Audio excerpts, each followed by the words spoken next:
Have you ever decided, like really decided, you're going to change a habit or a thought pattern, only to find yourself right back where you started a week later? It's so frustrating. Well, today we're going to dive into a universal, time-tested method for changing our subconscious programming. And the wild part is, it's rooted in ancient texts, but it is perfectly designed for the transformations we're trying to make right now.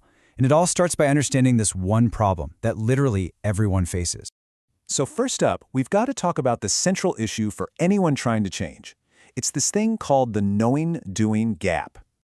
I mean, we all know this feeling, right? You know what you want, you've read the books, you understand the ideas, you want to think differently, you want to feel differently, but actually doing it, it can feel next to impossible.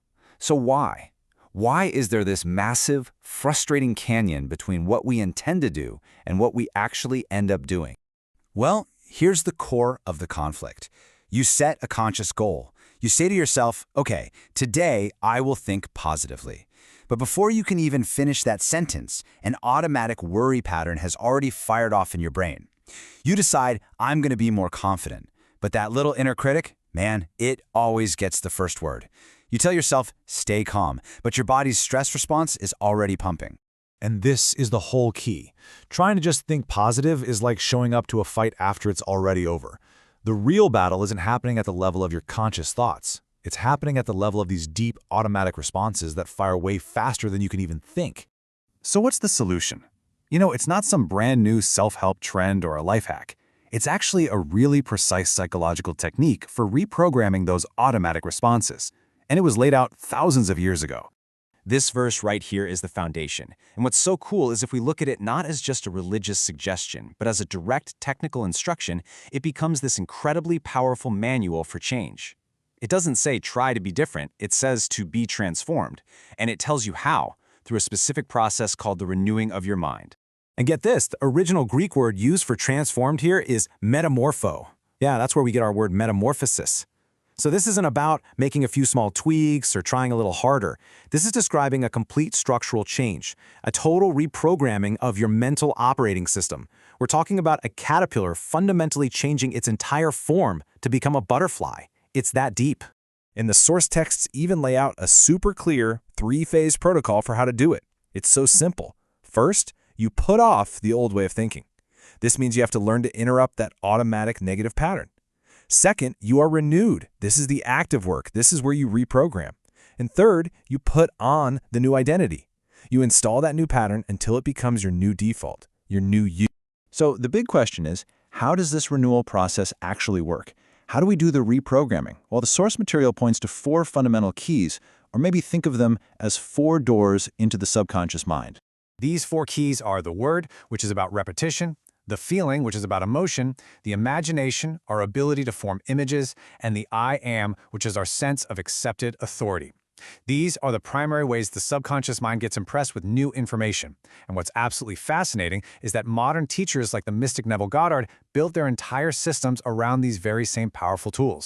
Okay, so the first key is the word, and this operates through repetition. The principle here is that our words, especially our internal self-talk, the stuff we say to ourselves over and over, they aren't just descriptive, they're creative. They literally build the structure of our reality. As it says here, death and life are in the power of the tongue. The second key is feeling. And this one is huge because the subconscious doesn't really speak the language of logic. It speaks the language of emotion. That's why just thinking a positive thought without any real feeling behind it usually falls flat. Like the text says, it's what you think in your heart, what you truly feel to be true, that's what defines who you are. The real creative act is assuming the feeling of your wish fulfilled. The third key is imagination. And in this context, imagination isn't just idle daydreaming. No, it's presented as this divine faculty for forming and shaping reality. It's our inner image-making workshop, and the ancient texts suggest that whatever we can vividly and persistently imagine, we can actually bring into being. It's that powerful. And the final key is the I am. This is your accepted authority. This is your core sense of awareness, the deepest center of your identity. The principle here is that the phrase I am is the ultimate authority in your consciousness. So whatever you attach to it, I am confident, I am anxious, I am successful, that becomes your fixed identity. It becomes your lived experience, period. Okay, so we have the three-step protocol and we have the 4 keys. Now let's get practical. How does this all build into a daily action plan that anyone can actually use starting today? It really boils down to this incredibly simple 3-step loop. First, interrupt. The second you catch yourself running that old negative thought pattern, you have to break its momentum. You can just mentally shout, cancel, or stop. Second, replace. You immediately pivot by asking yourself, okay, what is true instead? And you state a new truth that you've already prepared. And third, reinforce.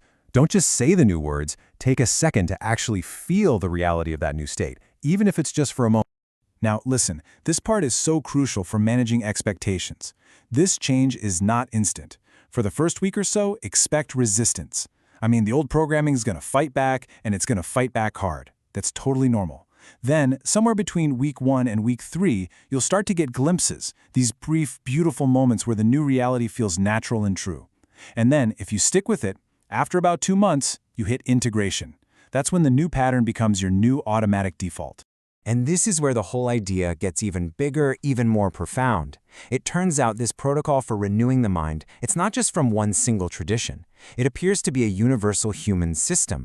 The argument from the source material is that this framework isn't just a collection of ideas, it's basically an operating manual for human consciousness. And if that's true, we should be able to find traces of it in other major wisdom traditions all over the world, even if they're using totally different language, right? And bam!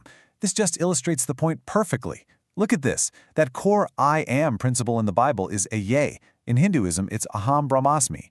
The creative power of the word in the Bible is Logos. In Hinduism, it's Vak. Imagination, that inner forming faculty, is Yetzer in Hebrew and Sankalpa in Sanskrit. The inner self, the heart, is Lev in Hebrew and Kalb in Sufism. It's amazing. Different words, different cultures, but the exact same underlying principles. So what's the big takeaway here? It's that understanding all of this is great, but it's only the first step. The knowledge itself doesn't actually change you. The real invitation here is to move from just intellectual agreement to direct application. The real value is in actually working with these practices and just seeing what happens in your own life. And that really brings us to the final and most important question. According to these principles, you are never not assuming a state of being. Your subconscious is always operating from some set of core beliefs. So the only real choice you have is whether you let those assumptions run on autopilot or whether you consciously choose the state you wish to occupy. So what will you assume today?